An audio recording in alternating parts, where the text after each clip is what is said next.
Okta's 11 herbs and spices are in the wild. Wally! And you shall not pass. Maybe. These stories and much more on today's episode of MSP Dispatch.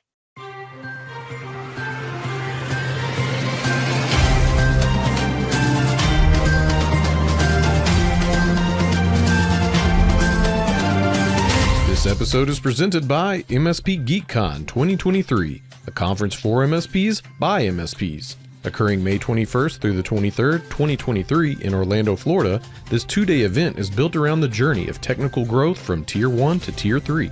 If you're interested in attending, speaking, or sponsoring the event, visit mspgeekcon.com for more information. Good morning and welcome to the December 30th episode of MSP Dispatch, your source for news, community events, and commentary in the MSP channel. I'm Ray Orsini, joined as always by my co-host, Mr. Tony Francisco. How you doing, Tony? Good, brother. Good.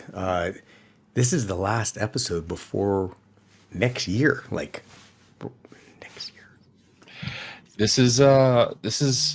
I'm glad our MSPs are sharing with us their last opportunity to get MSP news, and they're doing it with us. They're closing 2022 with us, and I think that's amazing. You know what else is amazing, Tony? Talk to me. Do you have a robot vacuum like a Roomba? Yeah, I do too. Does yours have a name? Megatron. So this one, we got a Roborock, which I love, awesome brand. So his name is Dwayne because I didn't name him. That is awesome. The previous one we had was named Jarvis, which was a Roomba, which was also excellent, but it didn't have pet feces avoidance technology. And yeah, it's as bad as you can imagine it is. But speaking of Roomba, our banter topic is a robot vacuum took a picture of a woman on the toilet. And if that wasn't bad enough, it was shared on Facebook. So apparently there was a development version of iRobot, the J7 series back in 2020. And this robot that had the dev version took a photo of a woman on a toilet and a young child. That data was sent over to Scale AI, who was a third-party company doing tagging and identifying the photos and stuff like that. Apparently, their IT workers that were in Venezuela couldn't help themselves, and they shared the photos to private Facebook and Discord groups. That's I mean, I don't What? Okay, so just to be clear, I just want to make sure I'm understanding this. The photos get sent automatically by your Roomba outside of your... Well, this was a dev version, right? So the Roomba and most of these things will map your area, create a schematic of your area, so it knows where to avoid, knows what the room looks like, how to clean, how to cover, stuff like that. I'm not aware of any, and I could be completely wrong. None of mine take actual photos. They use LiDAR, they use radar, they do some kind of sonar technology. Apparently, this one was taking photographs. No, so Roomba actually uses photo recognition and the processing as opposed to I have the Nito, for example, and that uses LiDAR. And the reason I went with LiDAR is very specific to not have video taken. And I am fascinated that actually got out. I am fascinated. You like I talk about how neurotic I am with multiple VLANs and multiple points of authentication, and hey, we don't have the dots or the Apple devices and the Amazon. None of that's allowed in here. All the cameras have tape over them, and like I am paranoid. You have literally just. I'm not sleeping anymore. Like that's it. I'm just going to be looking at cleaning your dirty floors to airing your dirty laundry on Facebook, and that's just not cool with me. You know what is cool though? The news. What do you say we get into it, man? Let's get into the news, man.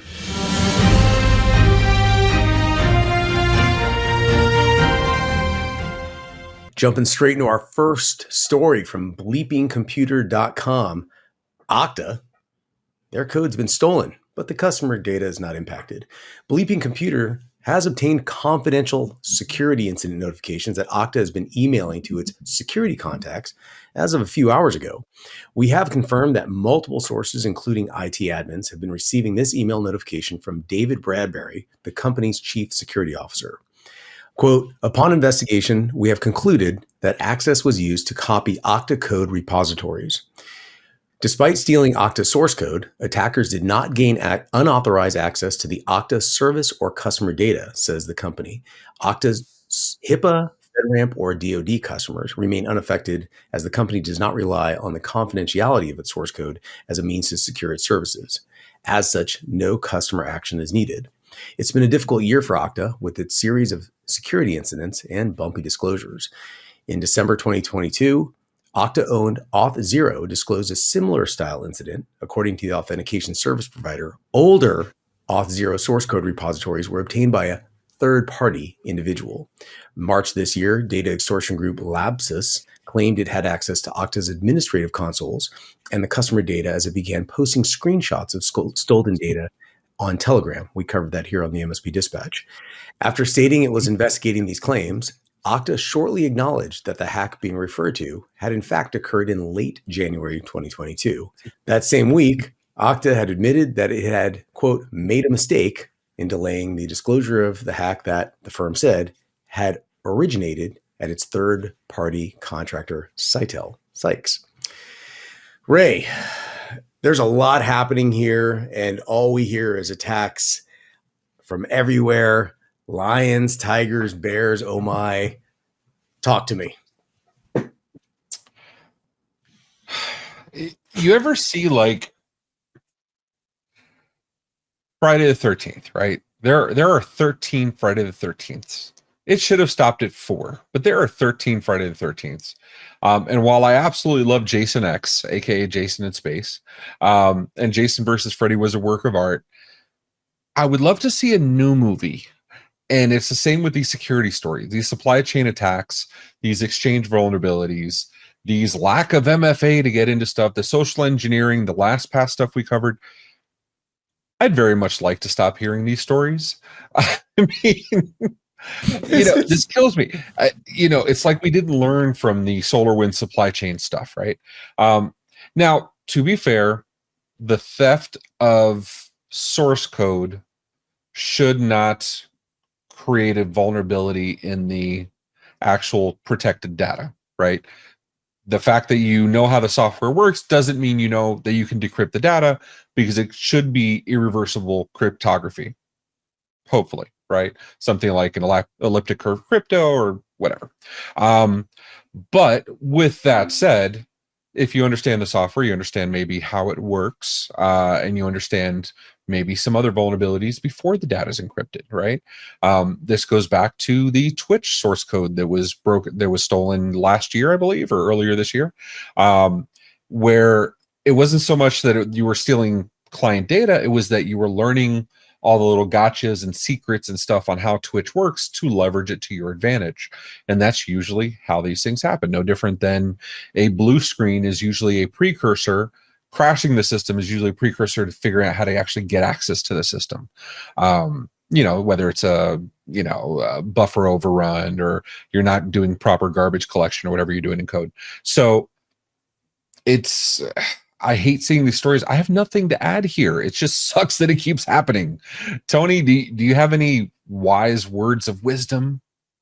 Wise words. The Friday the 13th was the best wisdom right there. I'm still kind of done. At number 4, we're done. We're done after that. I do really want to calcify your point of just because you understand, maybe you have access to the data, it's encrypted, and data residency does not explicitly mean that you can exploit it or read it. However, understanding how the joints are sealed together, where those joints are and where the potential weaknesses are, the mechanism of authentication, to where maybe you can go upstream to find a vulnerability there that goes downstream into the very use of it. That's where the concern is. And I think you nailed it with Friday the 13th, episode number 100. Let's jump into the next story. What do you got for me, Ray?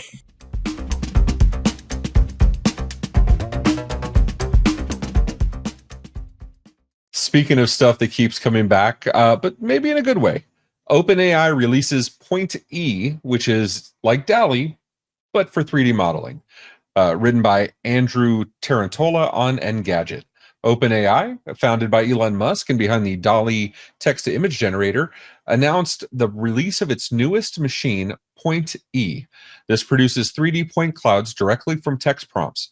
Compared to Google's Dream Fusion, which can take hours and several GPUs, Point E only needs one GPU and a minute or two.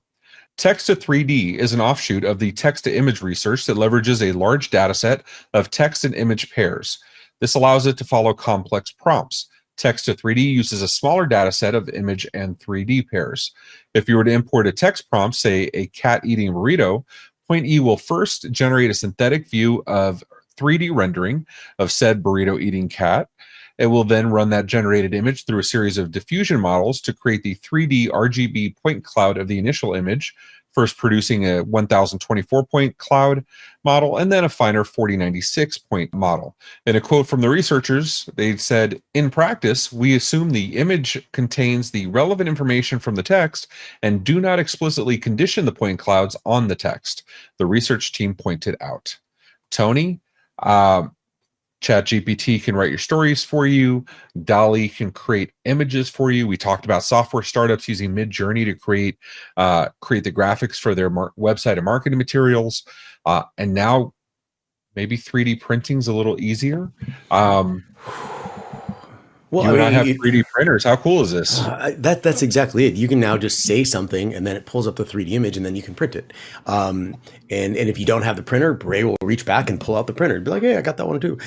So I want to point out that you said something that was profound. Did you say that Elon Musk founded OpenAI? I didn't know that. I had to double check it. It does feel like we talk about Elon every freaking minute. What? Hold on. Just so everyone, for the edification of everyone out here, you're witnessing a couple of individuals here that, listen, we're not really shocked by it. We're so anesthetized to all the things that are happening. Yeah. We talk about ChatGPT, which is revolutionary. It's threatening Google. We just talked about it on last week's episode where Google has a red alert, code red, because ChatGPT can replace them. It's the evolution of information occurring right now, and they know this is a threat. That ChatGPT is provided by a company called OpenAI. OpenAI was founded by, Ray, who's OpenAI founded by? I believe it's founded by the Jason Voorhees of the tech channel, Mr. Elon Musk. He keeps coming back, right? If we're going to talk Starlink, we're going to talk Twitter, we're going to talk the solar panels, we're going to talk or the Tesla batteries, we're going to talk the Tesla cars. I mean, the tunneling company, the boring company. Ready? I don't know what is. How many Elons are there? He already invented. There's no way you can just find one of them. You know what drives me nuts? Crazy Elon from Twitter, right, is the same guy responsible for Starlink covering all 7 continents. The same guy now, he didn't do the work himself, but he enabled it to be created. Same guy now founded OpenAI, which, let's be honest, probably means he put a ton of money together to find some incredibly brilliant people, give them a ridiculous amount of resources, and then said, "Do cool." Sorry, Phil, Dolphins. So, I mean, but hey, I'm all about it. I love it. It seems that Elon may be a little bit manic depressive when it comes to whatever he's doing, right? Crazy Twitter versus life-changing ChatGPT. Some people go through a midlife crisis and they buy a sports car. He's like, you know what? He changes the world. I need to change the world one more time. One more time. Speaking of one more time, let's get to one more story. What do you think?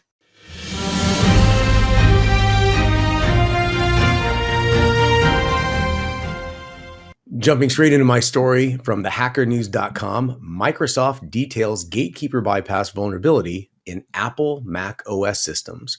Microsoft has disclosed the details of a now patched security flaw in Apple macOS that could be exploited by an attacker to get around security protections imposed to prevent the execution of malicious applications.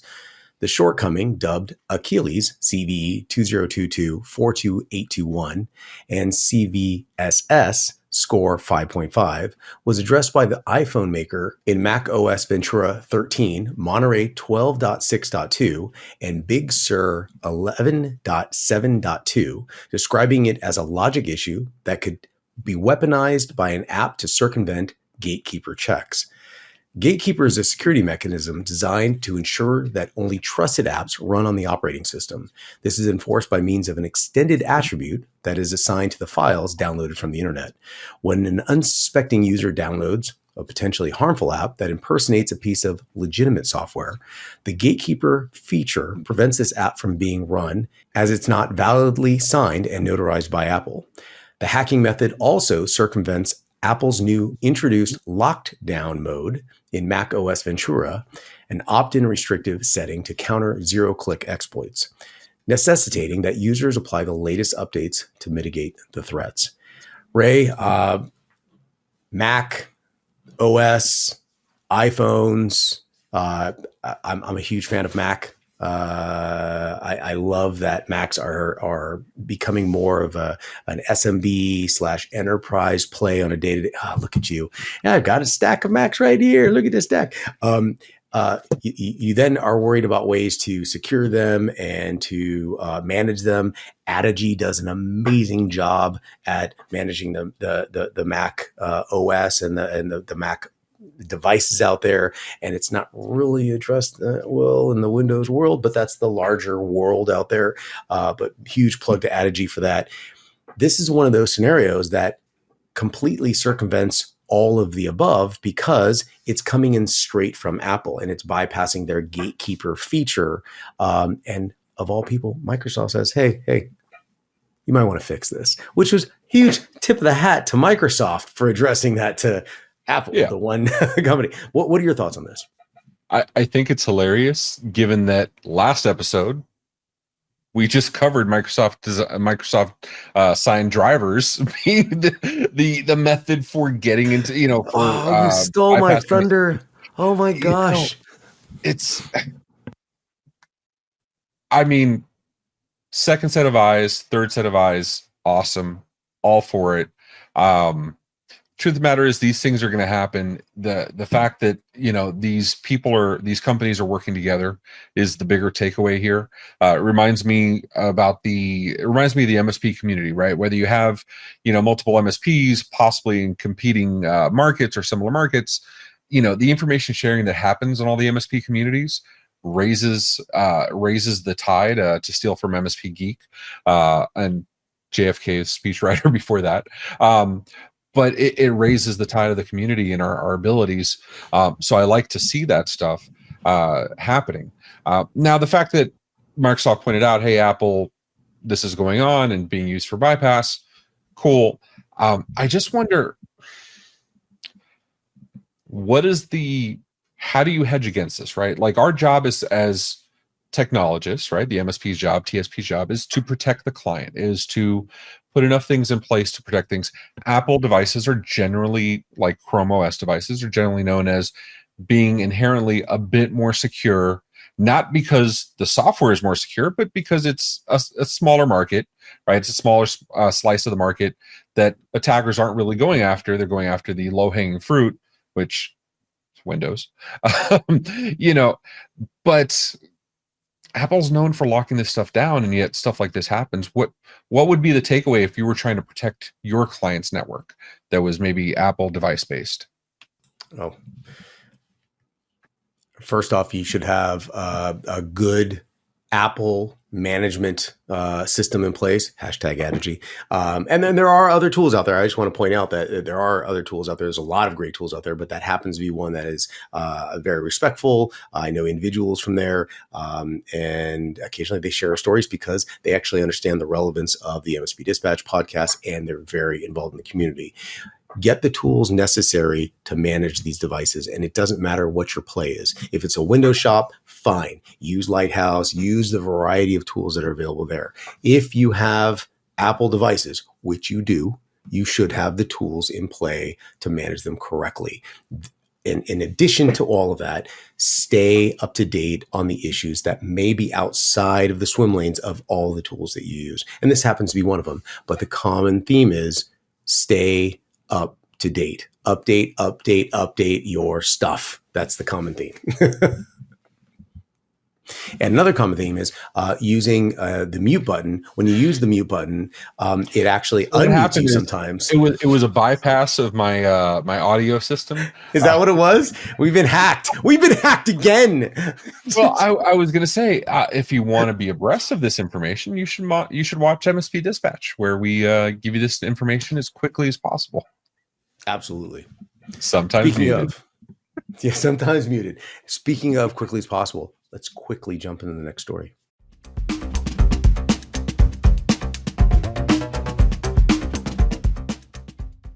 And my top notable mention is an update on our previous Fortnite story.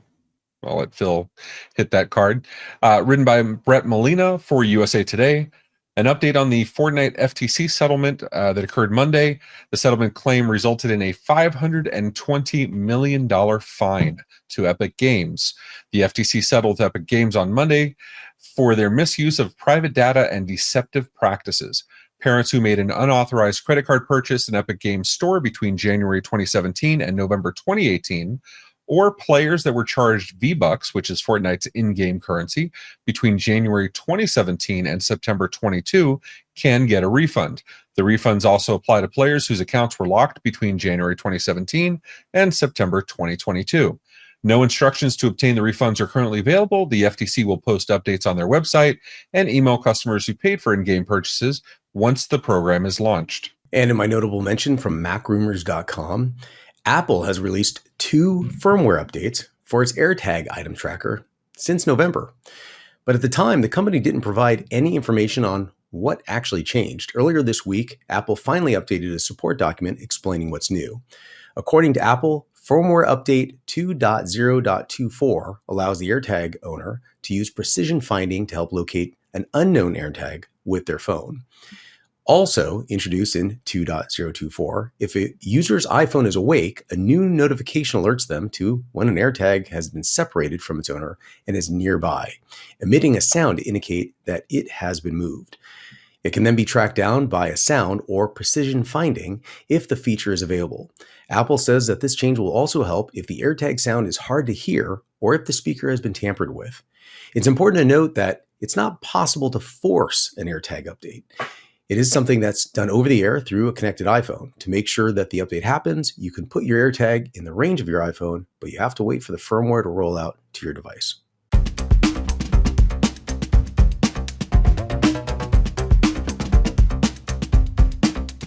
Jumping into our community events, on January 3rd at 10 a.m. Eastern Standard Time, episode number 80 of the MSP Dispatch presented by the MSP Media Network. On January 4th at 12 noon Eastern Standard Time, Build It Better, MSP discussion presented by Everything MSP. On January 5th through the 7th, an in-person event, CES Las Vegas, Nevada. And finally, on the 6th at 10 a.m. Eastern Standard Time, the MSP Dispatch weekly wrap-up presented by the MSP Media Network.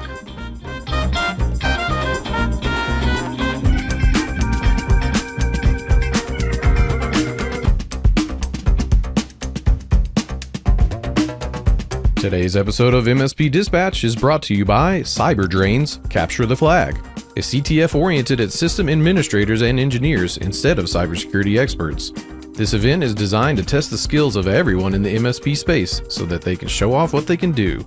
Beginning February 14th, 2023 with no cost to enter, anyone anywhere in the world is welcome to join, up to 1,000 players. And to get an idea of the amazing prizes up for grabs, take a look at last year's awards, including a streamer starter pack, a PS5, a Nintendo Switch, and thousands of dollars in Amazon gift cards, plus more. Be sure to visit ctf.cyberdrain.com to register today.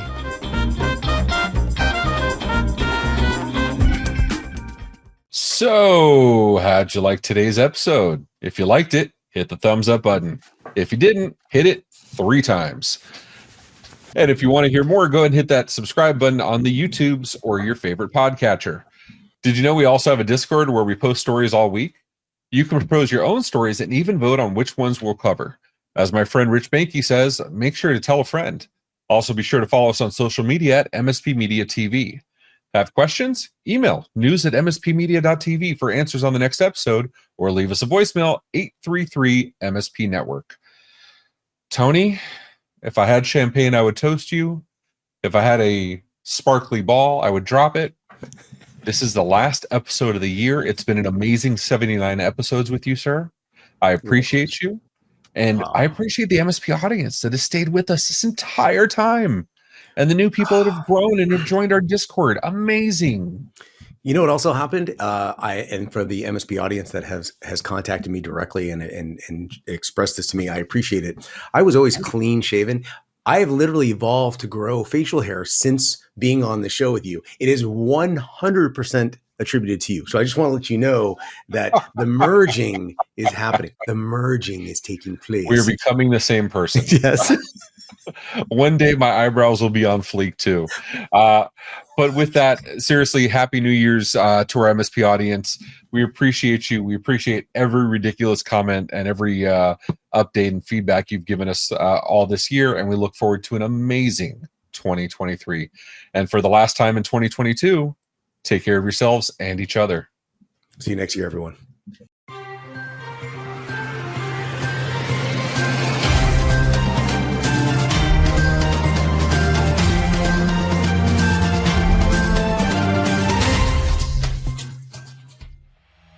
This has been a broadcast of the MSP Media Network.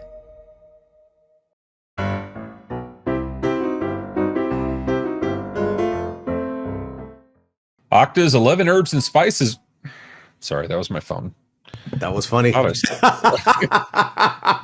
Wait, are you prepared? No, we need to. The gods must smash this preparedness thing you say. Despite stealing Okta's source code, attackers did not gain unauthorized access. Words are difficult today. Hold on, I'm pulling some blooper reel for you. Here we go. Ready? Older Auth0 customers source code repository. After stealing that, it was investigated. Sorry, Phil. After stating that it was investigating these claims, Okta shortly acknowledged that the hack had been referred to. In fact, again, Phil, here I kneel to your amazing blooper reels. That same week, Okta admitted that had me. What? What is my next story? That's a good question. In practice, we assume the image contains the relevant information from the text and do not explicitly. Let's do it. Coming out of the gate with something that we don't hear about as often as we should. Apple products, specifically Microsoft, has been detailing that Gatekeeper has bypassed. Wait, that's my story. Wait, what? I led you into my story. That's awesome. No, yeah, you got Gatekeeper. Yeah. You're right. I'm reading my story. No, that's my story. No, you're good. You're good. It can be tracked down by. There's a cough hack. And I actually don't know the rest of this paragraph without reading it. All right. And if you, I've only done this 79 times. Did you know we also have a Discord where we post stories all week? You can propose your own How do I screw up on my closing monologue? It's the last episode of the year. We just need the bloopers. It's like my brain knows. Feed Phil, feed him. All right. Did you know we also have a Discord where we can post? We do post.